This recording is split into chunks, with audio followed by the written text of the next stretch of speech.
হয় সাঙ্গ পাঙ্গ তাড়াতাড়ি ওই বুড়িগুলা আইনা আমার নবীর মাথার উপরে ডাইলা দিছে। এ বাজান একটা উঠে প্রায় 1200-1500 কেজি গোস্ত হয়। তার বুড়িটা কত বড়, এমন একটা ভুড়ি আমার নবীজির মাথার উপরে যখন দিয়ে দিছে, আমার নবী আর মাথা উঠাইতে পারে না। একজন দৌড় দিয়া বাড়িতে খবর পৌঁছাইছে, ও খাদিজা গিয়ে দেখো তোমার প্রাণের স্বামীর এরকম বেঈমানরা মাথার উপরে এরকম বুড়ি ফেলায় দিয়েছে। আম্মা জান খাদিজা কলিজার টুকরা ফাতেমারা নিয়ে দৌড়ায় আইছে। আইসা দুইজন টানিয়া টানিয়া বুড়িগুলো সরায়। আমার নবীর চেহারাটা টকটকা লাল হয়ে গেছে। আরে আম্মা জান খাদিজা আমার নবীর জড়ায় ধরে কান্দে আর বলে, নবী আমার, এই বেঈমানদের কাছে আইসা সিজদা করার দরকার কি ছিল? আমার নবী কাঁদে আর বলে, খাদিজা এই জায়গায় বাইতুল্লাহর কাছে সিজদা না দিলে আমার মন ভরে না। আমার মাওলারে ডাকিয়া ডাকিয়া আমি বলছি, আল্লাহ এই মানুষগুলো যত আমার সাথে বিরোধিতা করুক আমার কোনো কষ্ট নেই, আপনি এই মানুষগুলারে হেদায়েত দিয়া হিদায়াতের নূর দিয়া মুসলমান বানায়া দেন। আমার নবী দেখলেন ওই আরবের মানুষ কালিমা পড়ে না। ওদিক দিয়া নবীজির চাচা আবু তালেবের ইন্তেকাল হয়ে যায়। নবীজির 100 কাটতে না কাটতেই আম্মা জান খাদিজাও দুনিয়া থেকে বিদায় হয়ে যায়। এবার ওই ঘরের ভিতরে আমার নবীর আম্মা জান খাদিজা সান্ত্বনা দিতেন। ঘরের ভিতরে সান্ত্বনা দেওয়ার মানুষ খাদিজা দুনিয়া থেকে বিদায়। বাহিরের সান্ত্বনা চাচা আবু তালেব দিতেন, চাচাও বিদায় হয়ে গেল। আরবের মানুষেরা এবার নবীর উপরে কঠোরতা আরম্ভ করে দিল। আমার নবীর উপরে একের পর এক জুলুম নির্যাতন, একের পর এক শাস্তি। আমার নবী তখন যায়েদ ইবনে হারেসারে বলে, যায়েদ রে, আরবের মানুষেরা তো তেমন কথা শোনে না, তেমন তো কালিমা পয়রা মুসলমান হয় না। ও যায়েদ, আমার শৈশব কালটা ওই শিশুকালটা তায়েফের জমিনে কাটছে। ওই তায়েফের মানুষ বড় ভালো, চলো আমরা তায়েফে গিয়া একটু দাওয়াত দেই, মনে হয় কালিমা পয়রা মুসলমান হয়ে যাবে।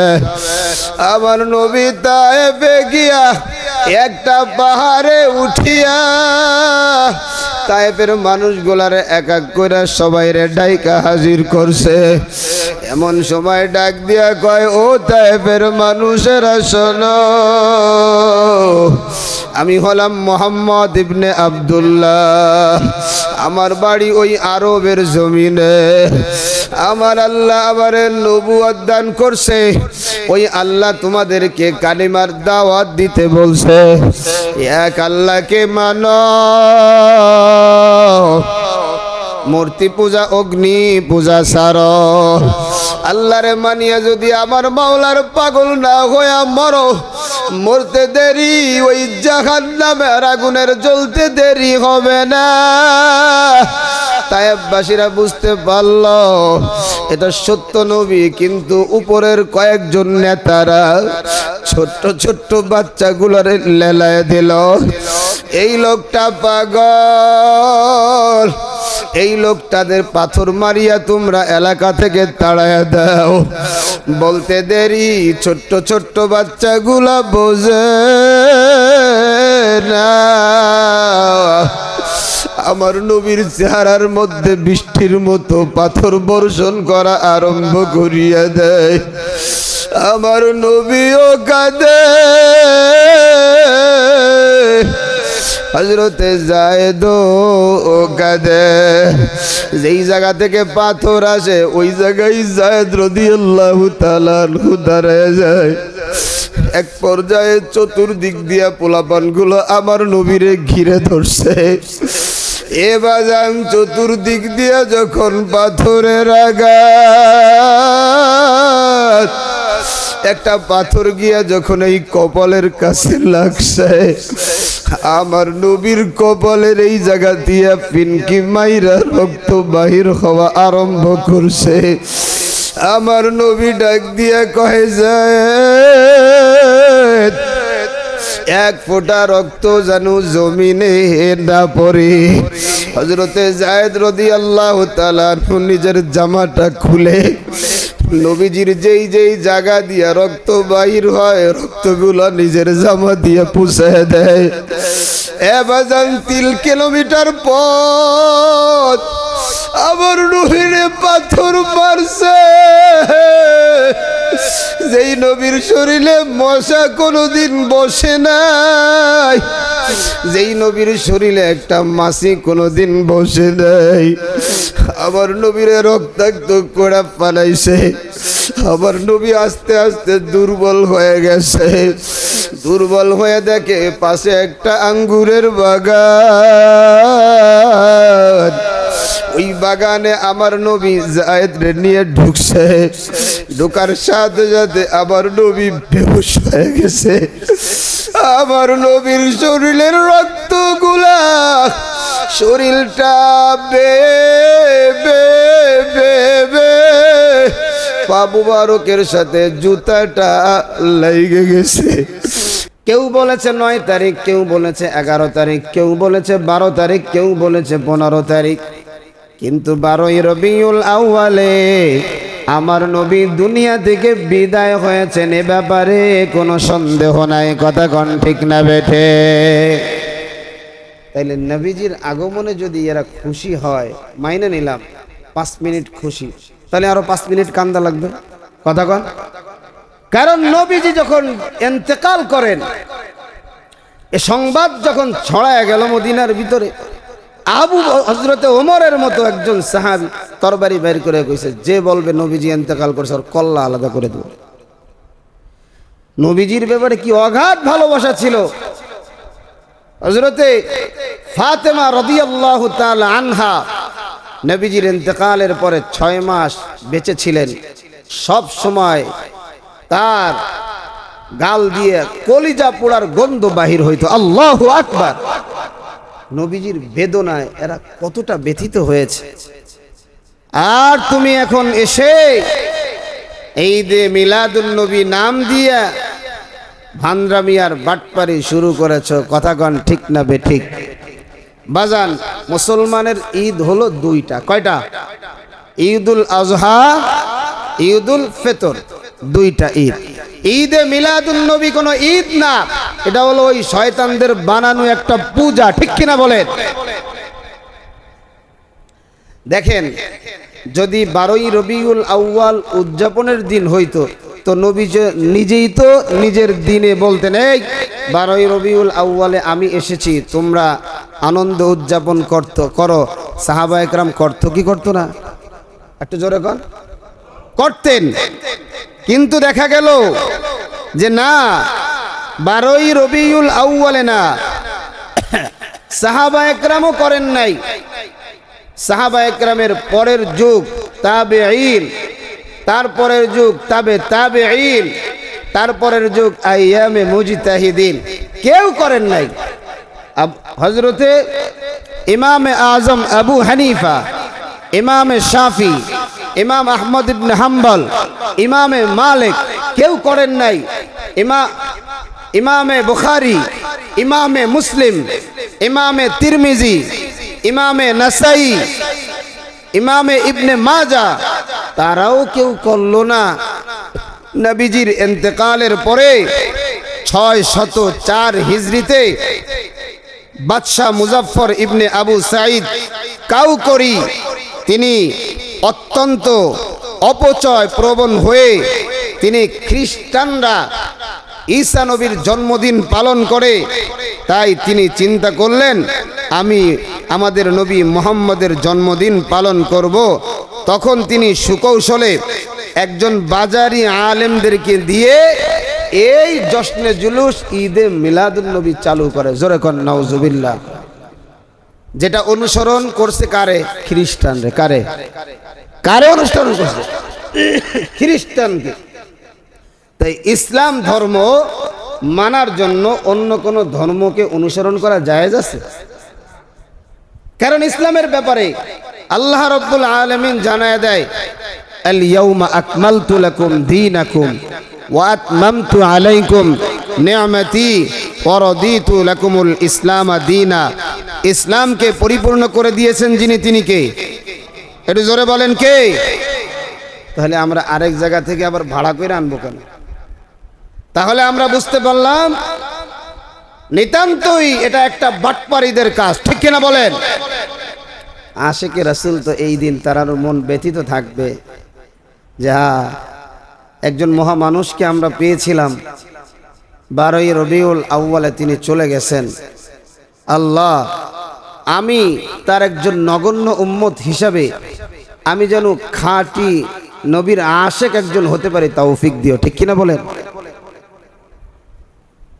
এজন্য 12ই রবিউল আউয়ালে এই দিবসকে উপলক্ষ করে আবার অনেকে দেখবেন সিন্নি ফিন্নি এগুলো করে বেড়ায়, এগুলো একটাও জায়েজ নাই, সব হারাম। সব কি ভাই? হারাম। যারা করে আমার কথা শুনলে তো একটু বেজারই হবে, তো বেজার হইলেও কিছু করার নাই। তো নবীজির মিলাদ এবং সিরাত, মিলাদের ব্যাপারে বলা হয় না এগুলো গ্রহণ করো, কিন্তু সিরাতের ব্যাপারে আল্লাহ কি বলেছেন? মা আতাকুমুর রাসূলু ফাখুযু ওয়া মা নাহাকুম আনহু ফান্তাহু।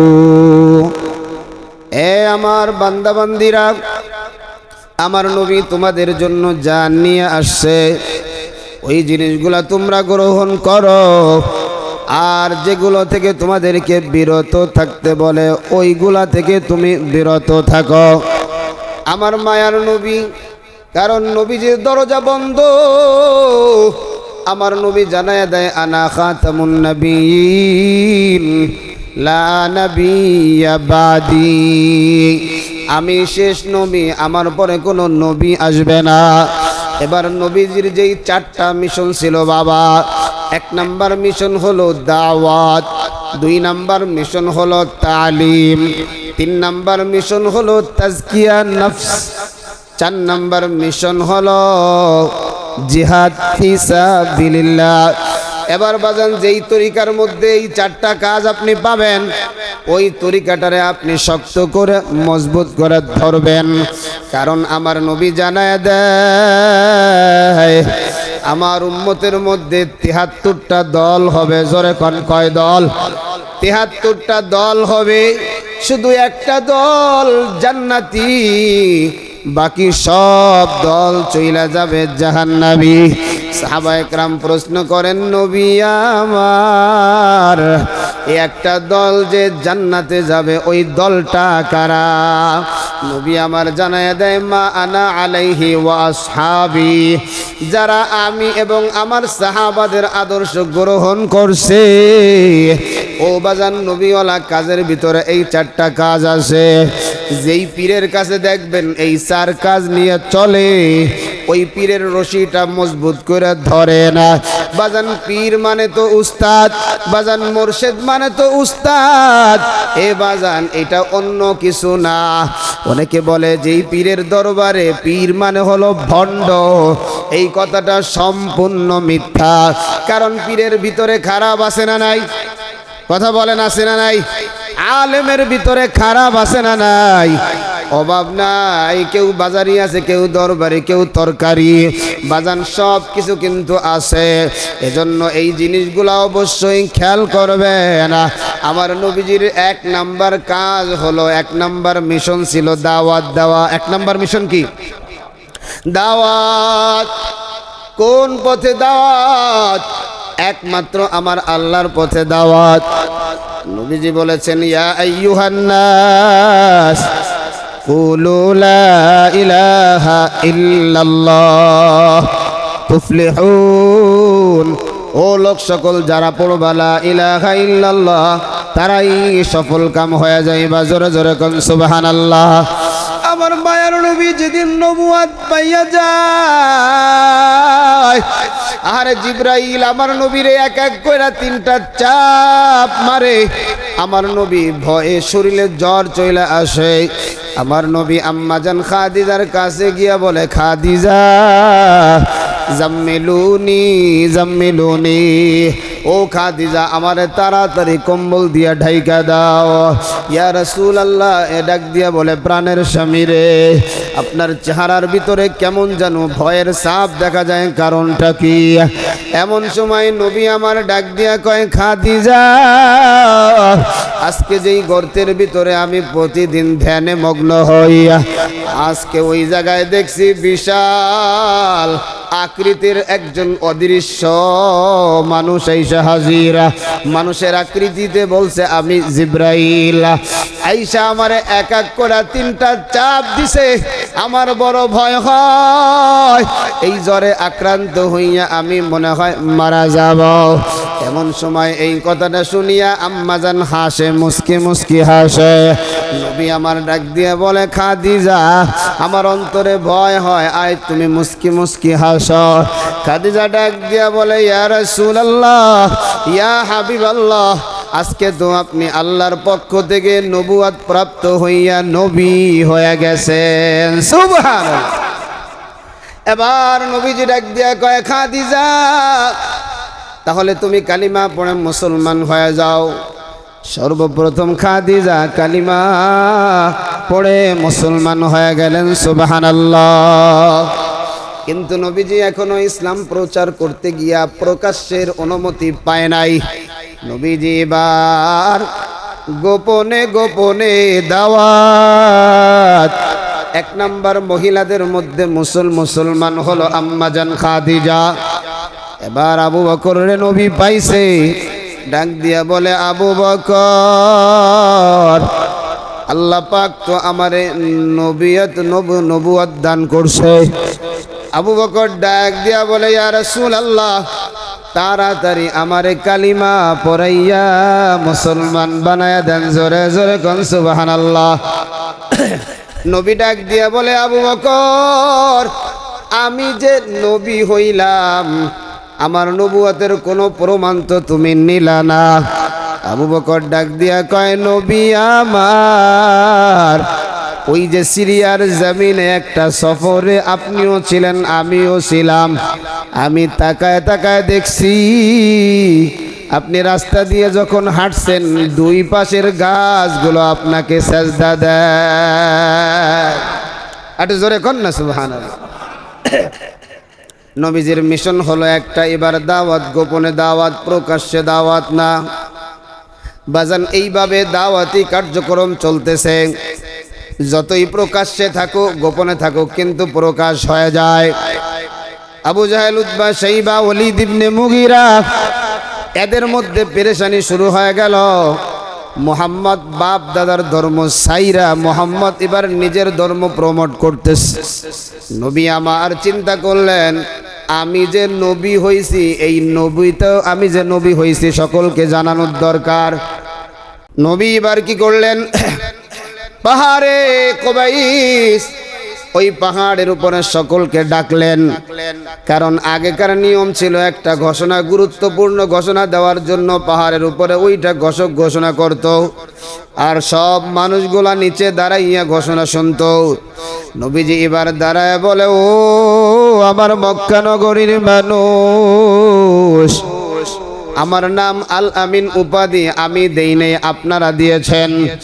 এবার আমি আপনাদেরকে জানাইতে চাই, এখান থেকে যদি একটা ঘোষণা দেই, এই পাহাড়ের পিছনে শত্রু বাহিনী আছে, আপনাদেরকে যে কোনো সময় আক্রমণ করতে পারে, আর ওই আক্রমণে আপনাদের সকলের জীবনটাও ধ্বংসের পথে চলে যাইতে পারে।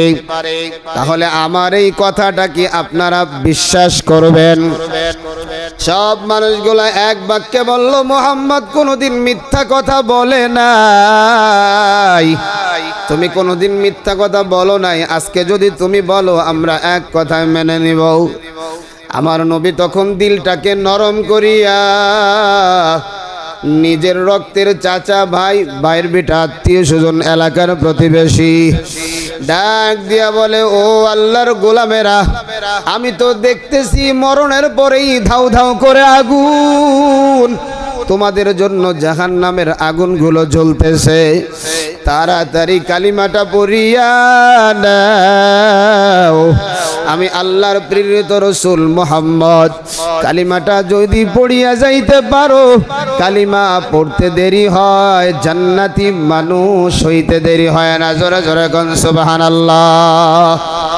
এই কথা বলার পরে ওই জায়গায় আবু জাহাল, উতবা, সাইবা সবাই ছিল, আবু লাহাবও ছিল। কেউ কোনো শব্দ দেয় নাই। আবু লাহাব ডাক দিয়া কয়, ধ্বংস হোক মুহাম্মদ, এই কারণে কি তুমি আমাদেরকে একত্রিত কইরা আমাদের এই সময়টা নষ্ট করেছ? সাথে সাথে একটা পাথর নিছে, পাথর নিয়ে আমার নবীজির দিকে মারছে। আমার নবীজির গায়ে লাগে না, কিন্তু নবীজির পাগল আল্লাহ দেখে কি দেখে না। মুহূর্তের মধ্যে নবীজির চেহারাটা মলিন হয়ে গেছে। আমার আল্লাহ সাথে সাথে সূরা নাজিল করে জানায়া দেয়, তাব্বাত ইয়াদা আবি লাহাবি ওয়া তাব্ব মা আগনা আনহু মালুহু ওয়া মা কাসাব সায়াসলা নারান যাতা লাহাবি ওয়া ইমরাআতু হাম্মালাতাল হাতাব ফি জিদিহা হাবলুম মিন মাসাদ। সাথে সাথে আল্লাহ বলে, নবী আমার আদম আলাইহিস সালাম, আমি আল্লাহর বড় পাগল।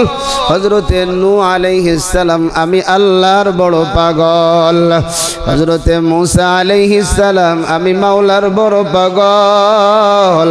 হযরতে ইউসুফ আলাইহিস সালাম, আমি মাওলার বড় পাগল। হযরতে ইয়াকুব আলাইহিস সালাম, আমি মাওলার বড় পাগল। সব সময় আমি মাওলার দিকে তারা তাকায় থাকে। ও নবী আমার, আমি আল্লাহ, আপনি মুহাম্মাদের বড় পাগল। আল্লাহু আকবার। নবী গো, আমি দেখেছি আপনার রক্তের মানুষগুলো আপনার সাথে কি আচরণ করেছে। আপনার প্রতিশোধ নেওয়া লাগবে না, আপনার পক্ষ থেকে স্বয়ং আমি আল্লাহ নিজেই প্রতিশোধ নিয়ে নিলাম। আল্লাহু আকবার। নবীজি ওখান থেকে আবার চলে গেলেন। নবীজি এবার পর্যায়ক্রমে দাওয়াতের ধাপ, এক এক সময় এক এক জায়গায় দাওয়াত দেয়। বাইতুল্লাহ একটু দূরে, বাইতুল্লাহর প্রায় কাছাকাছি আমার নবী একদিন সেজদায় পড়ে গেলেন। কারণ বান্দার জন্য আল্লাহর সব চাইতে কাছে যাওয়ার জায়গা হলো সাজদা। জায়গা কি? সাজদা। আমার নবী সাজদায় পড়িয়া কাঁদতেছে আর বলতেছে, আল্লাহ, এত দাওয়াত দিতেছি, আরবের মানুষেরা তো হেদায়েত গ্রহণ করে না, কালিমা পড়ে না। আল্লাহ, আপনি মানুষের দিলগুলো নরম করিয়া দেন, নরম বানায়া দেন। এই পাশেই বসা ছিল আবু জাহাল, উতবা, সাইবা, ওলীদ ইবনে মুগীরা। আবু জাহেল ডাক দেয়া কয়, সাথীরা, ওই যে দেখো মুহাম্মদ সাজদায় পড়ে গেছে। মুহাম্মদ তার মালিক আল্লাহর দরবারে আল্লাহর সাথে কথা বলে। একজন রে ডাক দিয়া কয়, তাড়াতাড়ি বাজারে যা, ওই বাজারে গিয়ে দেখবি উটের পচা ভুড়ি পড়ে রইছে। ওই ভুড়িটা আইনা মুহাম্মদের মাথার উপরে ঢাইলা দে। হয় সাঙ্গ পাঙ্গ, তাড়াতাড়ি ওই বুড়িগুলা আইনা আমার নবীর মাথার উপরে ডাইলা দিছে। এ বাজান, একটা উটে প্রায় 1200-1500 কেজি গোস্ত হয়। আর বুড়িটা কত বড়! এমন একটা ভুড়ি আমার নবীজির মাথার উপরে যখন দিয়ে দিছে, আমার নবী আর মাথা উঠাইতে পারে না। একজন দৌড় দিয়া বাড়িতে খবর পৌঁছাইছে, ও খাদিজা, গিয়ে দেখো তোমার প্রাণের স্বামীর এরকম বেঈমানরা মাথার উপরে এরকম ভুড়ি ফেলাইয়া দিয়েছে। আম্মা জান খাদিজা কলিজার টুকরা ফাতেমা রানী দৌড়ায় আইছে, আইসা দুইজন টানিয়া টানিয়া ভুঁড়িগুলো সরায়। আমার নবীর চেহারাটা টকটকা লাল হয়ে গেছে। আরে আম্মা জান খাদিজা আমার নবীর জড়ায় ধরে কান্দে আর বলে, নবী আমার, এই বেঈমানদের কাছে আইসা সিজদা করার দরকার কি ছিল? আমার নবী কাঁদে আর বলে, খাদিজা এই জায়গায় বাইতুল্লাহর কাছে সিজদা না দিলে আমার মন ভরে না। আমার মাওলারে ডাকিয়া ডাকিয়া আমি বলছি, আল্লাহ এই মানুষগুলো যত আমার সাথে বিরোধিতা করুক আমার কোনো কষ্ট নাই, আপনি এই মানুষগুলারে হেদায়েত দিয়া, হেদায়েতের নূর দিয়া মুসলমান বানায়া দেন। আমার নবী দেখলেন ওই আরবের মানুষ কালিমা পড়ে না। ওদিক দিয়া নবীজির চাচা আবু তালেবের ইন্তেকাল হয়ে যায়।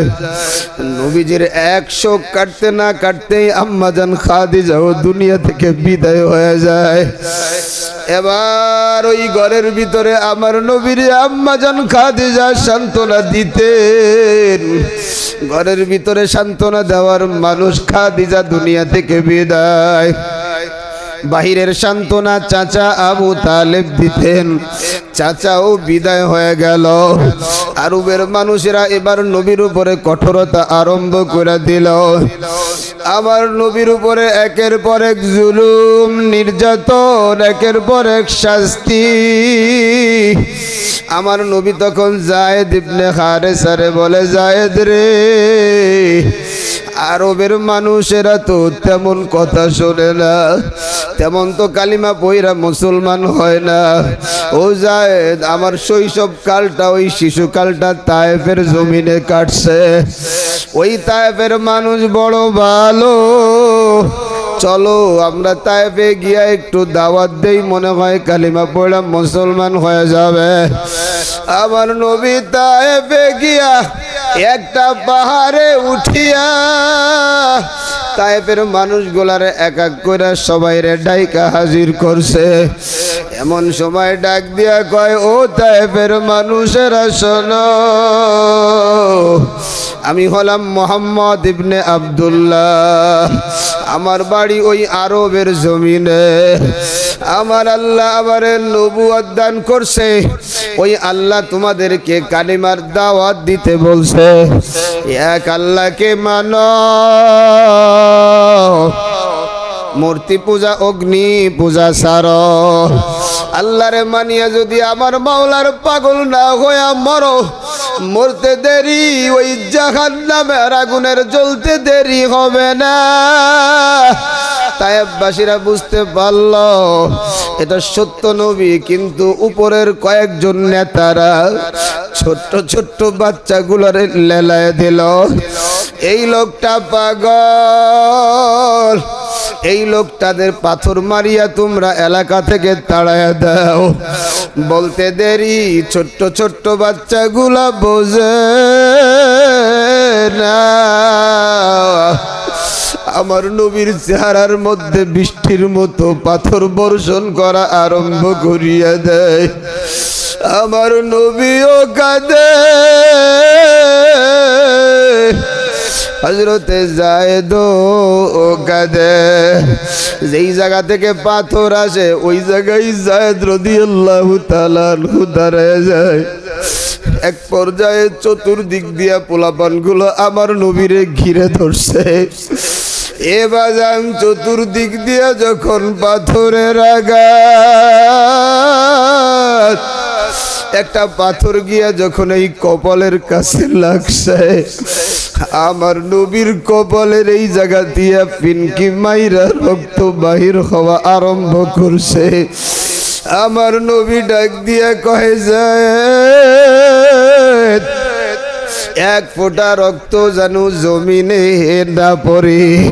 হযরতে যায়েদ রাদিয়াল্লাহু তাআলা নিজের জামাটা খুলে নবীজির যেই যেই জায়গা দিয়া রক্ত বাহির হয় রক্তগুলো নিজের জামা দিয়ে পুছে দেয়।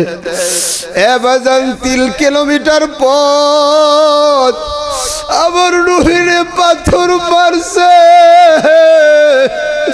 যেই নবীর শরীরে মশা কোনোদিন বসে নাই, যেই নবীর শরীরে একটা মাছি কোনোদিন বসে নাই, আমার নবীরে রক্তাক্ত করে পালাইছে। আমার নবী আস্তে আস্তে দুর্বল হয়ে গেছে। দুর্বল হয়ে দেখে পাশে একটা আঙ্গুরের বাগান। ওই বাগানে আমার নবী যায়েদ রে নিয়ে ঢুকছে। ঢোকার সাথে সাথে আমার নবী বেহুশ হয়ে গেছে। আমার নবীর শরীরের রক্তগুলা শরীরটা পা মুবারকের সাথে জুতাটা লাইগে গেছে। আটার মতো জুতা লাইগা যায়। আর আমার নবী বলে যায় এক ফোঁটা রক্ত যেন জমিনে না পড়ে। আমার নবীও কাঁদে, যায় তো কাঁদে, সব ফেরেশতাগুলো কাঁদে। আমার আল্লাহ বড় বেজার হয়ে গেছে। আমার আল্লাহ কয় জিবরাইল তাকাইয়া দেখো আমার হাবিব রে কেমন করিয়া মারিয়া মারিয়া রক্তাক্ত করে পালাইছে। ও জিবরাইল আমার তো আর সহ্য হয় না, তাড়াতাড়ি যা দুইটা পাহাড়ের চাপ দিয়া তায়েফবাসীরে ধ্বংস করে দে, শেষ করে দে। জিবরাইল দুইজন পাহাড়ের দারওয়ান নিয়ে হাজির। ডাক দিয়া কয় নবী আমার, এই যে দেখেন আল্লাহর ফেরেশতাগুলো কাঁদে। আমি দুই পাহাড়ের দুইজন দায়িত্বশীল ফেরেশতারে নিয়ে হাজির হইছি। আপনি যদি বলেন দুই পাহাড় দিয়া চাপ দিয়া যেই মানুষগুলো আপনারে কষ্ট দিছে মানুষগুলারে শেষ করে দেব। আমার নবী কাঁদে আর বলে ও জিবরাইল এই মানুষগুলা আমি নবীরে চেনে না। এই মানুষগুলা যদি আমারে চেনতো, এই মানুষগুলা যদি আমারে বসতো, কোনোদিন আমার শরীরে একটা পাথরের টুকরাও দিত না। জিবরাইল এই মানুষগুলারে যদি মারিয়া ফেলা আবার কে নবী বলবে, কে আবার আল্লাহর আল্লাহ বলিয়া ডাকবে? ও জিবরাইল আমার কোনো কষ্ট হয় নাই, আমার কোনো দুঃখ নাই। আমি এই তায়েফের সব মানুষগুলারে মাফ করে দিলাম। আল্লাহু আকবার। বাজানেরা এমন মায়ার নবী পেয়েছি যাকে এমন করে মারার পরেও নবী বলতেছে জিবরাইল আমি মাফ করে দিলাম। সেই জায়গায় যেই বাগানের ভিতরে নবীজি আশ্রয় নিয়েছিলেন, এই আদ্দাস রাদিয়াল্লাহু তাআলা আনহু নবীজির এই অবস্থা দেখা উনিও কান্না আরম্ভ করেছেন, অথচ উনি মুমিন না, উনি একজন ইহুদি। আরে কানতে কানতে চিন্তা করলেন একজন লোক রক্তাক্ত হয়ে আমার বাগানে এসে পড়ে আছে, সাথে সাথে আঙ্গুর এক পেলা আঙ্গুরকে রস করায়া আমার নবীজিকে দিলেন, মোহাম্মদ আপনি পান করেন। নবীজি তখন বিসমিল্লাহির রহমানির রহিম বলে যখন পান করলেন, হযরতে আদ্দাস বলতেছে ইয়া রাসূলুল্লাহ আপনি তো আল্লাহর রাসূল হবেন। তখন আদ্দাসকে নবীজি বলতেছেন তুমি এই আল্লাহর নাম কোন জায়গা থেকে শুনেছ? বলে আমি তো হযরতে ইউসুফ আলাইহিস সালামের গোত্রের লোক। সাথে সাথে নবীজির হাতে কালিমা পড়ায় মুসলমান বানায় দিয়েছেন। ও বাজান আজও সেই ওই জায়গাটায় মসজিদে আদ্দাসের নামে একটা মসজিদ আছে। যারা তায়েফে গিয়েছেন হাজী সাহেবদেরকে এখানে নিয়ে যাওয়া হয়। এই মসজিদের পাশেই দেখবেন একটু জায়গা এরিয়া দেওয়া একটা জায়গা খালি জায়গা আছে। ওই জায়গাটায় দেখবেন বাজান কিছু জঙ্গল হয়ে আছে। আরে আমি যখন ওখানে গেলাম আমার কাছে যখন হাদিসে হাদিসের এই কথাগুলো আমার জেহেনের মধ্যে যখন বাজলো, অটোমেটিক আমার কাছে মনে হচ্ছে নবীজির সেই রক্তের ঘেরানটা এখনো ওই জায়গায় আছে। আল্লাহু আকবার, আল্লাহু আকবার। অটোমেটিক চোখ দিয়ে টপ টপ করে পানি বাহির হয়েছে। বাজান, নবীজি আমাদেরকে কালিমা হলা বানানোর জন্য, আমাদেরকে দ্বীন শিক্ষা দেওয়ার জন্য, আমরা যেন জাহান্নামে না যাই, জান্নাতে যাই, নবীজি কি পরিমাণ আমাদের মেহনত করেছে বাবা। আজকে ওই নবীকে আমরা কষ্ট দেই। এজন্য বাজান, মিলাদ আলোচনার বিষয় কিন্তু গ্রহণ করার বিষয় না, সিরাতের প্রতিটা ধাপ এগুলো গ্রহণ করার বিষয়।